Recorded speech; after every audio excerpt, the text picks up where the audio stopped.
محفل میں ذکر اور عبادت کے علاوہ علم کی کچھ باتیں بھی لازمی ہیں، اس لیے کہ علم بہت ہی ضروری ہے۔ تو جاننا چاہیے کہ جس طرح مادی سائنس ہوا کرتی ہے، اسی طرح روحانیت کی بھی ایک سائنس ہے۔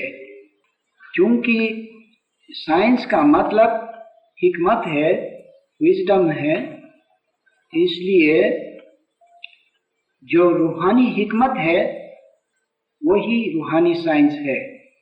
سائنس کے لفظ کی اس زمانے میں بڑی اہمیت ہے، اس لیے ہمیں اس اصطلاح کو یوز کرنا چاہیے۔